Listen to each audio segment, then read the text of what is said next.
Olá, pessoal, tudo bem? Meu nome é Daniele Ximenes, sou professora de língua portuguesa.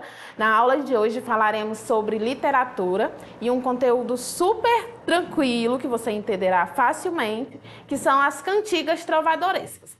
Então, para início de conversa, você com certeza já deve ter ouvido falar a nossa vinculação com a literatura portuguesa. Afinal, nosso contexto histórico é ligado a Portugal, levando em consideração a colonização do país, né? O Brasil foi colônia de Portugal e aí a gente pode falar nesse processo de, como eu poderia dizer, ela anda lado a lado, tem um paralelo.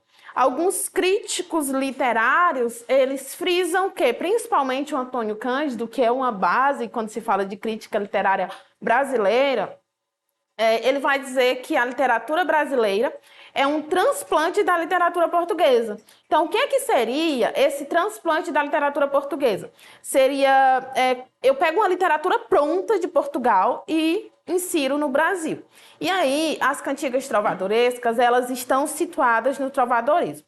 Eu vou mostrar aqui para vocês, na verdade, eu tenho essa linha do tempo aí. Na verdade, é conhecida como linha do tempo luso-brasileira. Eu tenho aí a literatura portuguesa e a literatura brasileira para mostrar para vocês. Então, na parte superior aí da tela, eu tenho a literatura portuguesa e aí eu tenho o trovadorismo, humanismo, classicismo. Nós não nos ateremos ao humanismo ou ao classicismo, porque não é tema da nossa aula de hoje, nem tampouco o foco, tá?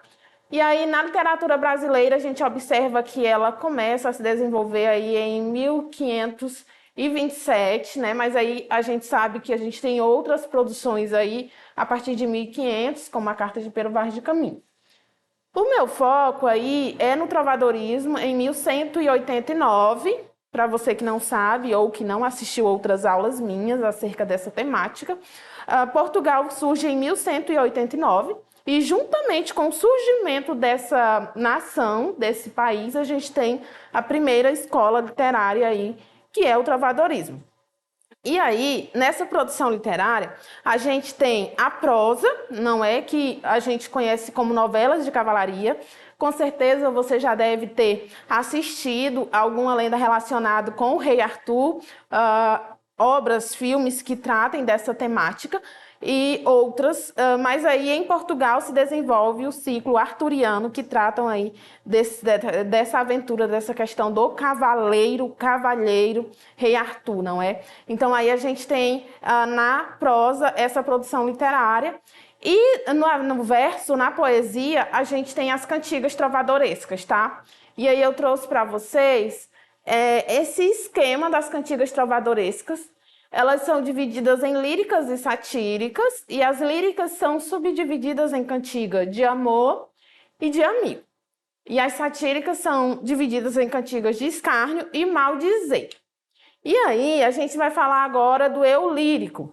E aí a gente tem que observar, por exemplo, se lá na prosa eu tenho a presença do narrador, todos os elementos da narrativa, como personagem, tempo, espaço, todas essas características específicas do texto organizado em prosa, aqui no texto organizado em verso, eu tenho o eu lírico como uma parte importante aí para a gente entender essa produção, tá? Então a gente não pode avançar para a explicação das cantigas trovadorescas se a gente não entende a diferença entre o eu lírico e o autor, o escritor, tá? Esse eu lírico, ele também pode ser chamado de eu poético. Então, a gente tem aí uma diferença entre a pessoa real e a entidade fictícia, que no caso seria aí o meu eu lírico. Uma forma bem simples de trazer para vocês, pessoal, pensa da seguinte forma. Se eu remoto aí, volto na história, não só do Brasil, mas de outras nações, de outros povos, a gente percebe que a língua, a educação, a escrita, enfim, inicialmente ela não era acessível às mulheres e que as produções literárias escritas são feitas por homens. como a gente vai observar aqui nas cantigas trovadorescas. Então, quando eu falo de eu lírico, eu falo de uma forma bem coloquial, bem informal, da voz que aparece dentro do meu poema. Então, eu posso ser uma escritora e dar voz ali a um homem. Ou eu posso ser um escritor e dar voz a uma mulher. Eis a diferença entre eu lírico e autor, tá bom? E aí eu vou começar com a cantiga de amor, pessoal. A cantiga de amor, o eu lírico é sempre masculino, tá? Então aí a gente tem a manifestação de uma paixão infeliz, um amor não correspondido do trovador pela sua amada. Então a gente tem aí o chamado amor platônico, quer dizer, o amado ele está sempre, o homem na produção ali do texto, ele está sempre numa situação de submissão à mulher e sempre atrás de convencê-la, dizendo que a ama, mas ele não tem essa superioridade em relação a ela, tá? Então ele vai estar sempre numa situação de submissão à mulher amada. E aí a mulher é tratada como superior, a partir de objetivos tais como dona e senhora, a gente observa adjetivos, perdão. A gente observa em algumas produções de cantigas de amor essa associação, tá? E o seu nome jamais é revelado pelo trovador, já que é um amor não correspondido. E aí, pessoal, uma informação que eu esqueci de trazer para vocês, acerca das cantigas trovadorescas, elas são produzidas aí para serem acompanhadas de instrumentos musicais, tá? Então, uma característica muito específica dessa produção literária é que ela é para ser oralizada, falada, tá? Então, assim, a gente observa algumas características como rimas, ritmo, métrica. Então, a gente tem toda essa característica dessa produção literária. E aí, uma questão específica também da cantiga de amor é que ela se desenvolve num ambiente mais palaciano, naquele ambiente mais da nobreza, tá? E aí a gente tem a dama identificada por suas qualidades físicas, morais e sociais, portanto, é uma mulher idealizada. E aí a gente volta. O que é uma idealização? É aquilo que eu acredito que seja o ideal, o mais próximo do que o outro quer. Então a gente tem essa visão da mulher não de forma real, mas de uma forma criada do que seria adequado para a sociedade daquela época, tá, pessoal? E a vassalagem amorosa. Aí o trovador ele é o vassalo e a dama a suzerana. Você lembra que eu sempre falo, gosta de história? Não gosta? Ih, deu ruim, tem que aprender história de qualquer forma. Quando a gente fala do trovadorismo, ele se desenvolve aí depois, posteriormente, nesse sistema feudal. O que a gente tem? A gente tem o vassalo e o suzerano. O suzerano é o senhor e o vassalo é o servo, né? Uma situação inferior. Quando a gente fala da cantiga trovadoresca, acontece um fenômeno chamado vassalagem amorosa, em que o homem ele é o vassalo, porque ele coloca-se em uma situação de inferioridade à mulher, e a mulher é a suzerana. Não à toa que eu escolhi essa pequena imagem, esse pequeno desenho para mostrar para vocês, tá? Eu trouxe esse exemplo de um lado. Do lado direito aí da tela de vocês, eu tenho a versão original e do outro lado eu tenho aí na língua portuguesa atual. Por quê? Pessoal, quando a gente fala das cantigas, elas eram produzidas, escritas no galego português, que é uma forma da língua portuguesa mais antiga, enfim, depois do processo de divisão da Península Ibérica em Portugal e Espanha, tá? Então é o galego português, a gente observa algum estranhamento. Então, se você, por algum momento, quer ouvir como é que é uma cantiga trovadoresca, você pode acessar, enfim, em sites de vídeos, de pesquisas que você consegue ouvir. Causa um certo estranhamento por experiência própria de sala de aula, viu? Mas é comum que a gente observe sempre esse ritmo, tá bom? E aí diz assim: a boa dona por quem eu trovava e que não dava nada por mim, embora ela não gostasse nada de mim, com sofrimento sempre a servi, e agora já por ela enlouqueci, e dá por mim tanto quanto antes dava. Então, aí eu tenho no trecho da Cantiga de Amor de João Garcia Guilhardi, tá? Observa aí que a gente tem esse amor não correspondido, em que ele se coloca em uma situação de submissão. Agora, a gente vai falar da Cantiga de Amigo. Então, lembra que eu falei para vocês que é importante eu compreender a diferença entre eu lírico e autor? Pois é, aqui na Cantiga de Amigo, eu tenho eu lírico feminino. Então, a voz que aparecerá nessa produção literária é a voz de uma mulher, tá? De forma diferente. Obviamente, eu tenho uma escrita, eu tenho um autor masculino, eu tenho um homem, e aí eu dou voz, esse autor, esse escritor dá voz a uma mulher. Pessoal, quem escreve aí a cantiga trovadoresca é o trovador, tá bom? Vamos lá. No caso, se lá eu tenho uma vassalagem amorosa, um amor não correspondido na cantiga de amor, aqui eu tenho como tema a saudade, tá? Então, como assim a saudade vai aparecer? A mulher, a donzela, ela vai sempre estar em uma situação de distanciamento do ser amado, do homem, né? Da pessoa que ela ama. Então, ela não tem aquela questão de amor platônico, de amor não correspondido, mas a gente tem o que a gente chama de lamentação amorosa. Por quê? Porque ela lamenta a saudade, a ausência do seu amado. E aí a gente tem essa relação amorosa concreta entre as pessoas do campo. Então, diferente da cantiga de amor, a cantiga de amigo ela vai se desenvolver aí num ambiente mais rural mesmo, mais do campo, mais simples, tá?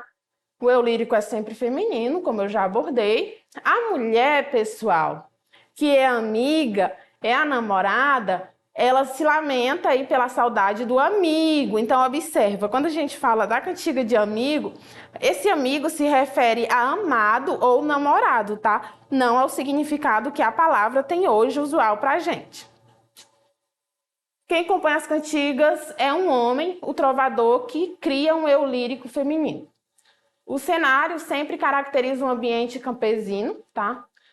Além da mulher e seu amigo, outros personagens podem aparecer. Então, aqui não é mais assim tão restrito, a gente tem outras figuras que aparecem na produção.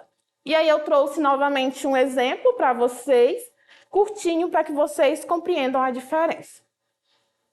Diz assim: ai, ondas que eu vim ver, se me sabeis dizer, por que tarda meu amigo sem mim?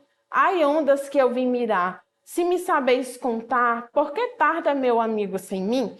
Então, observa, pessoal, aqui, que ela começa, essa produção aqui, o eu lírico feminino, a mulher começa a lamentar. Então, ela começa já no tom de lamentação, tá? Então, é justamente essa ausência do seu amado.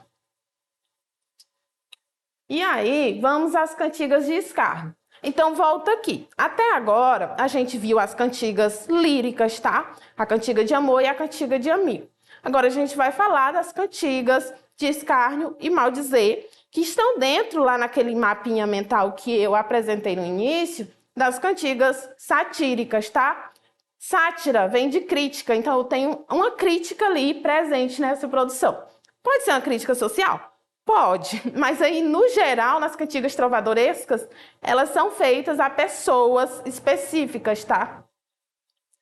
E aí eu começo com a cantiga de escárnio, tá? A cantiga de escárnio, ela é uma cantiga que ela tem uma certa... Ela é um pouquinho discreta, vamos dizer assim, é uma crítica indireta. A palavra correta é essa, uma crítica indireta, quer dizer, a pessoa faz a crítica dela ali, mas ela não deixa claro a quem se destina essa crítica, tá bom? Então, a gente tem críticas ao comportamento social, palavras de duplo sentido, justamente por não querer mostrar a quem se refere, ironias e trocadilhos, e sem identificação direta. Olha só um exemplo. Ai, dona feia, foste vos queixar que vos nunca louvei em meu cantar, mas agora quero fazer um cantar em que vos louvarei ainda. E vedes como vos quero louvar, dona feia, velha e idiota. Parece até uma palavra de baixo calão, e sua mãe em casa deve estar dizendo, pelo amor de Deus, essa professora. Mas assim, é o que eu quero trazer para vocês nessa produção literária, é que vocês compreendam que ela não está tão distante da nossa realidade.